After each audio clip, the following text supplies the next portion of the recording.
All right, for problem 11, the problem was sine, and then in the parentheses for the value of theta, you had t minus pi over 2.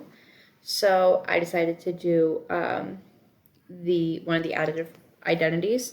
So for sine, it's going to be sine, cosine, and then your add or subtract, and then cosine sine. So for here, since there was let me see if I can get it up in the right place here. Yes. So for right here, since there was a minus sign in the parentheses, I had to do a minus sign in between the two other signs.